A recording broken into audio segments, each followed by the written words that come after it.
জন্য কেঁদেছি তোমরা কি জানো? সাহাবীরা বলে ইয়া রাসূলুল্লাহ আমরা তো জানি নাই। নবী বলেন আমার সাহাবীরা এই মুয়াজকে তোমরা চেনো কিনা? ইয়া রাসূলুল্লাহ চিনি, আমাদের দিনই ভাই আপনার সাহাবী। নবী আমার বলেন হাযাল্লাযী তাহাররাকা লাহুল আরশ। ও আমার সাহাবীরা, এই মুয়াজের ইন্তেকালের সঙ্গে সঙ্গে মুয়াজের ব্যথায় মুয়াজেরকে ভালোবেসে আল্লাহ পাকের আরশ আজিম কেঁপেছিল। সুবহানাল্লাহ।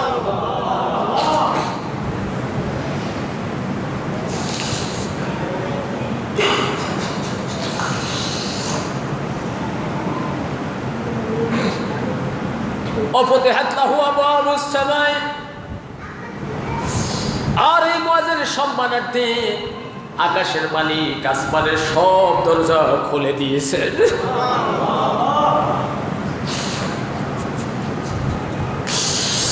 ও আমাদের কি উপায় হবে রে ভাই? ও আমার সাহাবীরা, এই মুয়াজের জানা যায়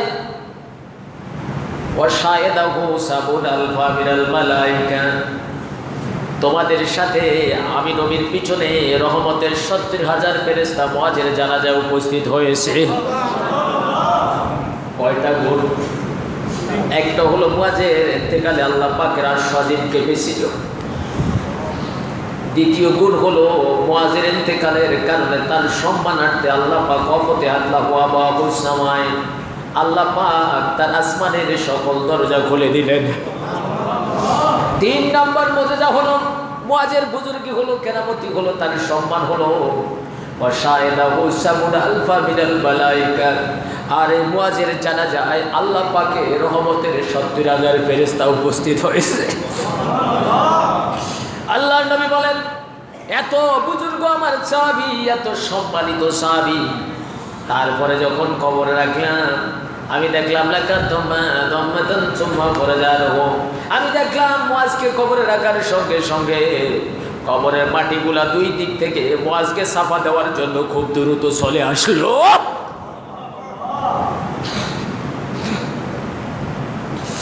আমার ভাইরা, এই যদি হয় আল্লাহর নবীর সাহাবীদের অবস্থা, আমার নবীকে কেউ যদি স্বপ্নে দেখে, নবী বলেছেন লা তামাসসুন নার মুসলিম, কোন মুসলমানকে জাহান্নামের আগুন স্পর্শ করবে না। সুবহানাল্লাহ। এরা হলো কারা? মান রানি। নবী বলেন যারা আমাকে দেখলো কিন্তু কিছু সংখ্যক উম্মত আমাকে ভালোবাসলো কিন্তু তাদের দেখার সৌভাগ্য হয় নাই। আওরা মান রানি, এবং যারা আমাকে দেখলো এরকম মানুষকে যারা দেখলো তাদেরকেও জাহান্নামে স্পর্শ করবে না। মুয়াজ নবীকে দেখছে কিনা? জোরে কর নাইগা। নবীকে দেখে সাহাবী হয়েছে।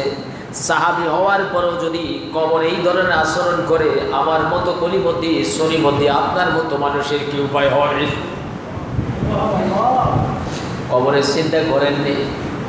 এই জন্য আল্লাহ পাক বলেছেন ইলাল্লাহি মারজিউকুম, যেখানে থাকো না কেন, যেভাবে থাকো না কেন, যদি ১২০ তলার উপরেও থাকো, ওখান থেকেও মরে গিয়ে আমার কাছে ফিরে আসতে হবে। তলদেশের ব্যাকটেরিয়াগুলো পর্যন্ত আমি আল্লাহ পাকের কুদরতি নজরের মধ্যে গ্যাসকৃত, এরা আমার কাছে বেষ্টিত। এমন কোনো মাখলুক নেই যাকে আমি নিয়ন্ত্রণ করি নাই। সুতরাং পৃথিবীর মানুষ যখন অন্ধকার কবরে আসবে, এদেরকে আপনি বলে দেন এরা আসার আগে আগে যেন এদের কবরের সামানগুলো জোগাড় করে নেয়। একটা মানুষ চাকরি করেন ৩০ বছর ৩৫ বছর, তারপরে সে রিটায়ার্ড পাওয়ার পরে পেনশনই পায় বা কিছু টাকা যদি সে ডিপোজিট করে রাখে ব্যাংক থেকে দেওয়া হয়, ঠিক কিনা? ব্যবসা করলে ব্যাংকে দেওয়া হয়। আমার ভাইরা, এই দুনিয়া আল্লাহ পাক বানাইলেন আমাদের নেক আমল করার জন্য।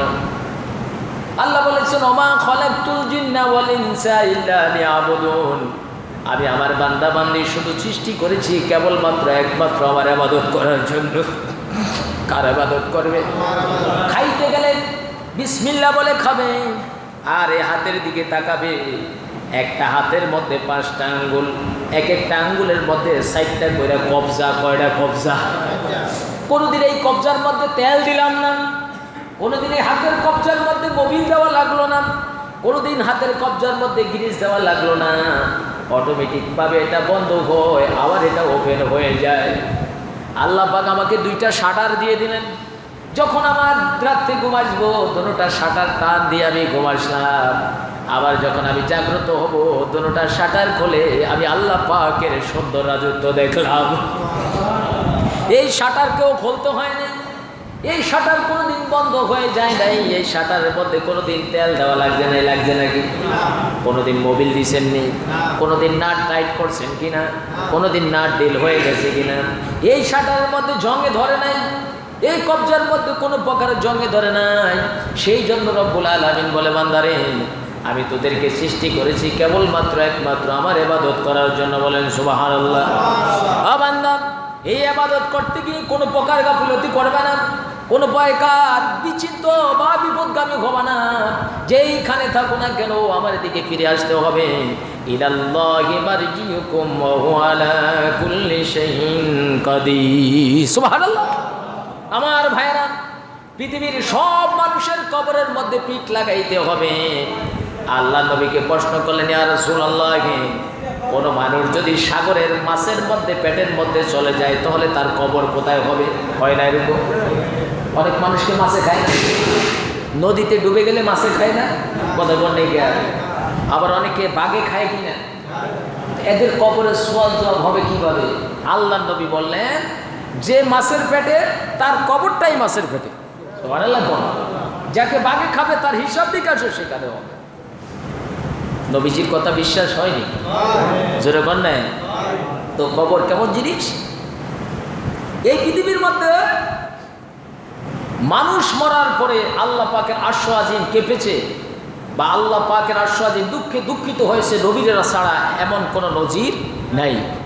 কিন্তু একজন ব্যক্তির জন্য আল্লাহ পাকের আরশ আজিম কেঁপেছিল। সুবহানাল্লাহ। আল্লাহর নবীর সাহাবী। কার সাহাবী? আল্লাহর নবীর সাহাবী সাইয়্যিদনা মুআয ইবনে জাবাল রাদিয়াল্লাহু তাআলা, যাকে আল্লাহ নবী ইয়ামেনের গভর্নমেন্ট বানায়া পাঠালেন শাসনকর্তা হিসেবে। এই মুআয যখন ইন্তেকাল করলেন, মন দিয়ে শুনুন, এই মুআয যখন ইন্তেকাল করলেন, আল্লাহ নবী মুআযের জানাজায় আসলো, অন্তর নরম করে দেন। আল্লাহ তার বন্ধুকে ডাক দিয়ে বলে, বন্ধু হে আমার, আপনার কাছে আমার বান্দা বান্দিরা আসে, আমি তাদের গুনাহ মাফ করবো কিনা জানার জন্য আপনি তাদেরকে বলে দেন। আমার বান্দা বান্দি যখন তাদের নিজের পাপের কথা মনে করে নিজের অজান্তে চোখ থেকে মাছির মাথার মতো এক ফোঁটা পানি বেয়ে বেয়ে গাল দিয়ে বেয়ে বেয়ে জমিনে পড়ে যায়, আমার ওই বান্দা বান্দির চোখ থেকে পানি পড়ার আগে আগে আমি আল্লাহ তার জীবনের সব গুনাহ মাফ করে দেই। মুআয ইবনে জাবাল ইন্তেকাল করলেন কিনা? মুআয ইবনে জাবাল আল্লাহ নবী জানাজা নিজে পড়ালেন। জানাজার নামাজ পড়ানোর পরে নবীজি দাফন করলেন, মুআযকে কবরে রাখলেন। কবরে রাখার সময় আমরা কি বলি? মিনহা খালাকনাকুম, পড়ুন, মিনহা খালাকনাকুম ওয়া ফিহা নুঈদুকুম ওয়া মিনহা নুখরিজুকুম তারাতান উখরা। আল্লাহ নবী মুআযকে মাটি দিলেন, কবরের পাশে দাঁড়িয়ে রইলেন। 40 কদম আসার পরে ফেরেশতারা মুআযের সাথে কি ধরনের বিহেভ করে, আচরণ করে নবী দেখার জন্য আল্লাহ নবী ছোট্ট বাচ্চার মতো কেঁদে দিলেন। আল্লাহু আকবার বলেন। নবী কেঁদে দিলেন। নবীজির চেহারা মোবারক, চোখ মোবারক দিয়ে পানি বেয়ে বেয়ে, গাল মোবারক বেয়ে বেয়ে নবীজির জামা মোবারক ভিজে গেল। সাহাবারা নবীজির সাথে কেঁদে দিলেন। আল্লাহ নবী কিছুক্ষণ পরে কান্না বন্ধ হওয়ার পরে সাহাবীদেরকে বললেন, আমার সাহাবীরা রে, তোমরা কেন কান্না করো না? নবী আমার বলেন, সাহাবীরা বলেন, ইয়া রাসূলুল্লাহ, আপনি কেঁদেছেন সেই জন্য আমরাও কাঁদলাম। নবী কাঁদবে, উম্মত হাসবে, এটা উম্মত হতে পারে না, ঠিক কিনা বলেন? ইয়া রাসূলুল্লাহ, আপনি কান্না করেছেন সেজন্য আমরা কেঁদেছি।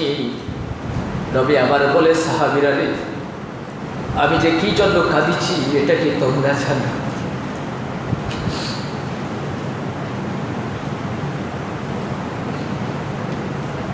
আল্লাহ আমাদের কি উপায় হবে? আল্লাহর নবী বলেন, সাহাবীরা আমার, আমি কি জন্য কেঁদেছি তোমরা কি জানো? সাহাবীরা বলে, ইয়া রাসূলুল্লাহ, আমরা তো জানি না। নবী বলেন আমার সাহাবীরা এই মুয়াজকে তোমরা চেনো কিনা? ইয়া রাসূলুল্লাহ, চিনি, আমাদের দিনই ভাই, আপনার সাহাবী। নবী আমার বলেন হাযাল্লাযী তাহাররাকা লাহুল আরশ। ও আমার সাহাবীরা, এই মুয়াজের ইন্তেকালের সঙ্গে সঙ্গে মুয়াজের ব্যথায়, মুয়াজেরকে ভালোবেসে আল্লাহ পাকের আরশ আজিম কেঁপেছিল। সুবহানাল্লাহ।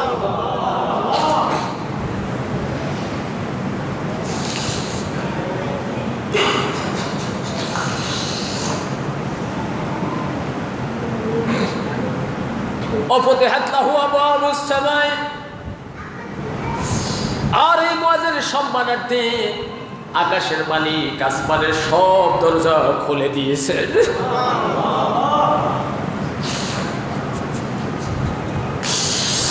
ও আমাদের কি উপায় হবে রে ভাই?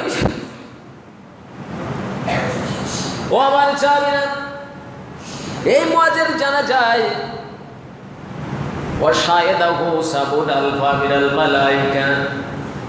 তোমাদের সাথে আমি নবীর পিছনে রহমতের 70,000 ফেরেশতা মুয়াজের জানাজায় উপস্থিত হয়েছে।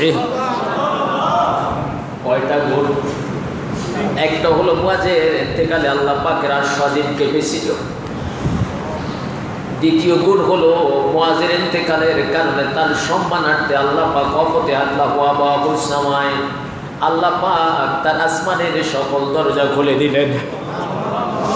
3 নম্বর মুজিজা হলো মুয়াজের বুজুর্গি হলো, কেরামতি হলো, তার সম্মান হলো ওয়াশাহিদাহু সাবুনা আলফা মিনাল মালায়েকা।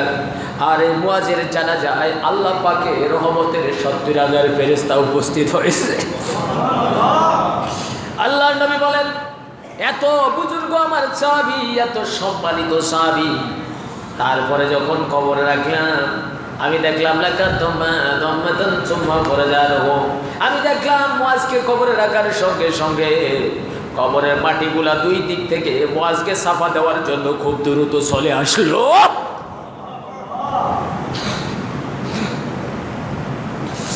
আমার ভাইরা, এই যদি হয় আল্লাহর নবীর সাহাবীদের অবস্থা, আমার নবীকে কেউ যদি স্বপ্নে দেখে, নবী বলেছেন লা তামাসসুন নার মুসলিম, কোন মুসলমানকে জাহান্নামের আগুন স্পর্শ করবে না। সুবহানাল্লাহ। এরা হলো কারা? মান রানি। নবী বলেন যারা আমাকে দেখলো কিন্তু কিছু সংখ্যক উম্মত আমাকে ভালোবাসলো কিন্তু তাদের দেখার সৌভাগ্য হয় নাই। আওরা মান রানি, এবং যারা আমাকে দেখলো এরকম মানুষকে যারা দেখলো তাদেরকেও জাহান্নামে স্পর্শ করবে না। মুয়াজ নবীকে দেখছে কিনা? জোরে কর নাইগা। নবীকে দেখে সাহাবী হয়েছে। সাহাবী হওয়ার পরও যদি কবরে এই ধরনের আচরণ করে, আমার মতো কলিমতি সনিমতি আপনার মতো মানুষের কি উপায় হয়? কবরে চিন্তা করেননি।